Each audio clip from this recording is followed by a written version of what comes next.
здрави, да сте красиви като цветята, да ядете много джоджан, магданоз, скромит, краставици, моркови, домати, ако може да си позволите да си купите всичко това. Честита пролет на всички още веднъж. Добре дошли в залата на културния дом на град Разлог. Да поздравим и журито, тук има жури, на всички да пожелаем приятно прекарване. А сега ми позволете, след всичко това, което ви казах, да свърша и малко работа. Ако има някой за преглед, да се съблича до кръста. Събличайте се, не се притеснявайте, всички ще ви прегледаме, всички, който желае да се съблича. Само ще ми позволите, тук един Загорно Драгли ще бърза, да дойде да го прегледам. Заповядайте на този микрофон, тук елате. На кой? Тук застанете. Айде бе, доктор! Моля? Айде бе, цял ден изгубиме, бързам за мис Пролет, бе! Не може да бързаш. За Разлог? Не е мис Пролет до Банско. Чакаме, не може така да влезеш. Отвънка свет ми си се! Отвънка свет ми си се! Чакай да кажа нещо, бе! Ще кажеш, аз казвам тук ти като дойде. Чакай, бе, свет ми се зави от тия... Още не съм дошъл и почва да приказвам. Чакай, тук имаме ред, трябва да ви попитам някои въпроси, да ми отговорите. И аз? Може ли така? Да. Кажете си най-напред трите имена. Васил Найденов. Кой? Васил Найденов. Васил Найденов ли? Той не е добре. Абе не е Кеца, бе! Ще имаме голема Абе работа. не е Кеца, бе! Трите имена си кажете, трите. Васил Найденов Дуцо. Това е друго. Васил Найденов Дуцо. Да. Торе, ти ще ме изкараш бърчет на Самуил, бе. 1950, бе. 1950 година. Да. Така, ден и месец. 12 януари. 12 януари. Колко часа? От 3 часа. Ама виж какво сега, нали те предупредих, че медицината борави с точни неща. Да. Кога от 3 часа? На обед или през нощта сте роден от 3 часа? Мама вика по-темно е било у Банско. Ами то си личи.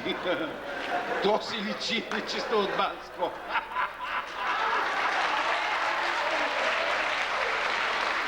Какво искаш да кажеш, бе? Банска ли е, що да му правиш? Така, значи от 3 часа през нощта си роден. Така. Образование. Висше. Висше. Но от Банско и висше. Какво искаш да кажеш, бе, стига? Нищо, бе, нищо. Викам, в много е убава тази работа, от си роден в Банско. Така. Номер на дипломата ви. Абе, доктор, ти тази графа не моли да прескочиш, бе? Ама ти няма да му учиш коя графа да прескоча и коя да оставя. Как ще ти поставя после диагнозата? Виж го, може ли това нещо? Не разбира се. Пиши ми в момента. Кажи сега, моля. 2351. 2351. Ако си толкова доктор, колко аз съм инженерки, нагласи, бе. Ще видиме после, това не е добре. Ти си много добре, като те гледам. Женен ли си? Ерген съм. Ерген. Ерген ще... Затова бързам за мис Пролет да избера нещо. Прецъфтех вече. Ще се ококориш, като видиш тук какви разложенки има. Талията им е колко напръсни. Нашите Банско не са лоши. Много убаве, отпред да те навали с него и отзад да те навали с него. Ти разложенки сега, като видиш, нема да се сетиш за Банско, дидеш. Не байде ме, заболява и другото уше, бе! Ма нищо, бе, нека ти боли и мен ме боли, на кой да кажа. Ако искаш па на мен, кажи, изплачи се. Сега кажете какво е вашето хоби. Моля? Хоби, бе, хоби, гледай, хоби не знаеш какво. Слабост. Ушето ме боли, майката си траха. Ушето ще го оправим. Важното е... Да. Вашето хоби значи... Да. Едни колекционират, да речеме, кибритови кутии. Да. Други колекционират марки. Така. Трети колекционират жени. Да. Вие какво колекционирате? Марсианци. Марсианци! Като падне някой от небето и право мазето до качето. Той не е добре. Ти си много добре в Тасахия. Значи хобито ви е спорно. Спорно е. Баща имате ли? Те е, бе, да не съм копеле. Моля, без копелета. Без копелета, моля. Исках извън такова... Матъчно, татъчно и така нататък. Не, бе, извън брачно. Извън брачно? Да. Добре, щом си извън брачно. Не съм, бе! Не си ли? Така, значи баща има... Да имам, нали ти казах? Добре, женен ли е? Гледай го. Той ще ме побърка. Женен е, бре! Да Женен. не ме е докарал Штъркело. Татко и мама. Ще те докараш Штъркело. И яме мене. Погледни си 300 кила, той не може да ти издържи, бе. Ще докараш Штъркело. Може са те докарали, да речем, с хеликоптер. Така, значи е женен баща. Ти деца има ли? Така като се гледам има. Значи има. Има. Мъжки или женски? Да ти покажа. Моля? Как ще ми покажеш, бе? Ще ми покажа. Нали ме питаш дали съм мъжко, бе? Абе, няма да ми показваш нищо. Аз, когато искам някой да ми покаже, ще му кажа. Някой не верна с погледи, няма... Моля, стига, бе! Не се плаши, бе! Абе, гледай! Абе, погледни, бе! Абе, няма да гледам нищо, бе! Виж го! Защо е толкова страшно? Еми, няма нищо страшно, обаче аз ти казвам, знам кой да накарам да ми покаже. Значи мъжки... Да. Образование На кой ме? на баща ти, бе, на кой за него чисто говори? ме сбърка, вече. На баща ти. За 5 клас. 5 клас. По-новому или по-старому? По-старому. Номер на дипломата му. 10 402. 10 402. Какво е неговото хоби? Пива си. Пива ли? Да пива. Абе, как може? Как така ще пиеш? Така пие. През устата пие, няма през устата сламка. И какво пие? Гроздова, ти да искаш боза. Значи алкохол пие. Алкохол пие. Има ли баща? Има дедо ми. Дедо ти. Кога е роден дедо ти? Да те набабне кожата. Да не си жив да видиш. Щом толкова знаеш. Кога е роден? Кога е роден? 77-78. Нали те предупредих, че медицината работи с точно? По средата. 77 месец юни. Юни. Юни. Служил ли войник? Служил, оле, всичко му Кой се полк? Седми кавалерийски. Коя рота? 14. Как се казва командира на ротата? Кирчо Кирчев. Трите имена, ако обичаш. Да. Кирчо Кирчев. Кир...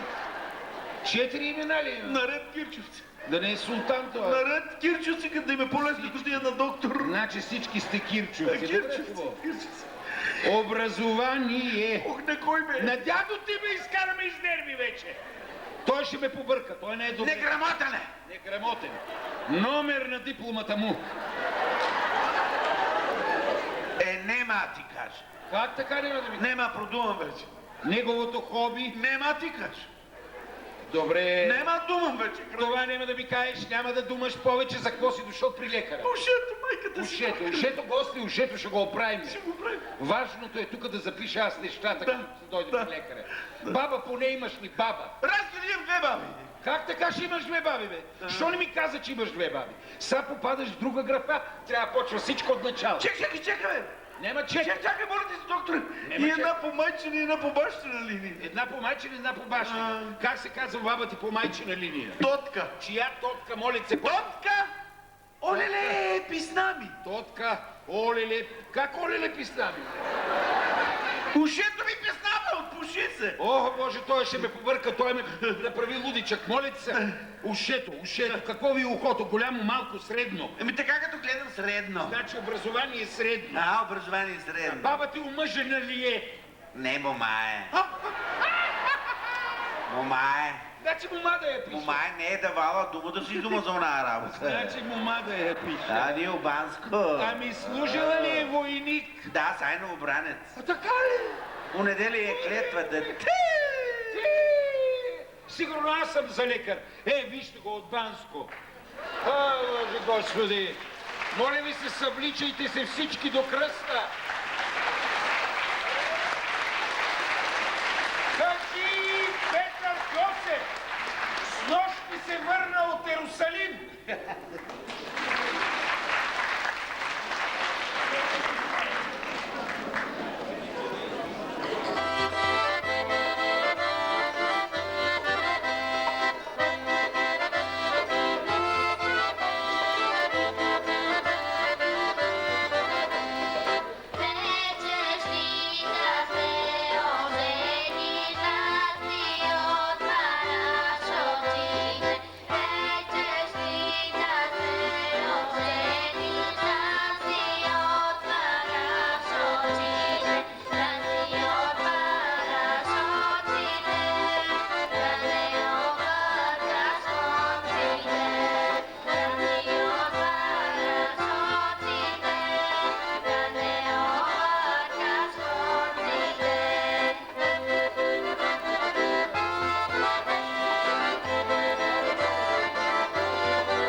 и ги пита и разпитва.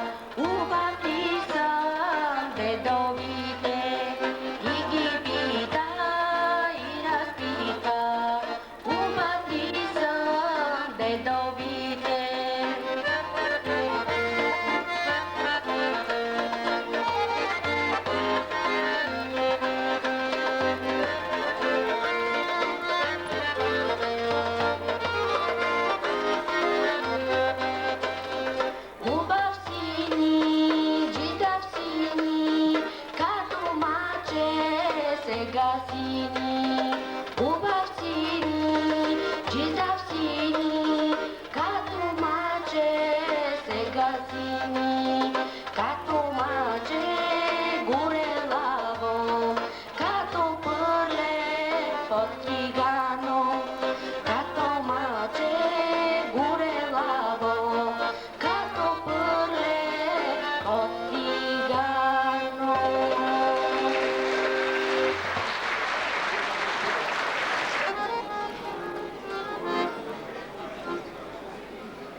Уважаеми дами и господа, добре дошли на първоаприлския концерт, посветен на Деня на хумора и шегата. Днес ще изберем и Мис Пролет, Разлог 96-та. До сега имахте удоволствието да видите дуета чудесни артисти от драматичен театър Благоевград, Николай Чубанов и Пепи Кьосев, както и дечицата от групата на Лилия Ардилова към читалището в Разлог.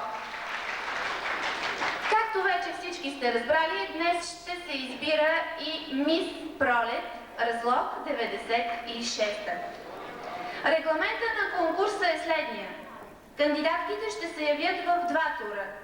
Първият тур по албански костюми и вторият тур явяване на кандидатките в официални облекла. За целта си имаме и жури, което е настанено на петия ред в салона и е в следния състав.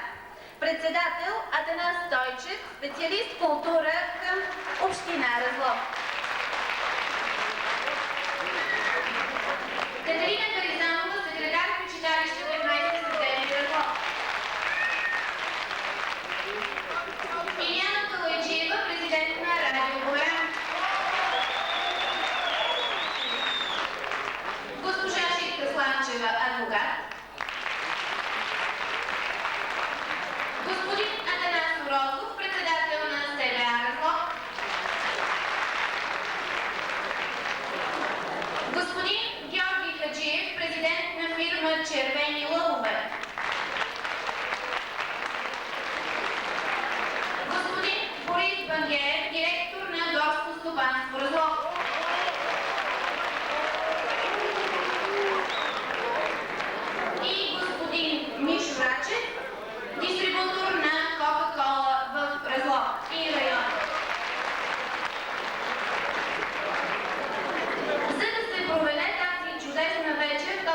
първоаприлски концерт естествено има и спонсори. И това са на първо място читалище 15 септември 1903 година Разлог. За популяризирането на това мероприятие имаше голям дял радио Бумеранг. Горско стопанство Разлог. Това е едно от най-старите лесничейства в Пиринския край. Държавното лесничейство в град Разлог е създадено в началото на 1913 година, непосредствено след освобождението на региона от османско владичество. То стопанисва горите, разположени по северните склонове на западния дял на Пирин планина и южните склонове на югозападния дял на Рила планина, свързани заедно с красивата местност Предел. Общата му площ е 20 465 хектара и представлява 56% от читалището и ви каня да преживеете една страшна вечер в уютна и спокойна атмосфера. Ресторант Червения лъв се намира в южното крило на читалището и е прекрасно място за делови срещи и семейни празненства.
Живеем хубав час.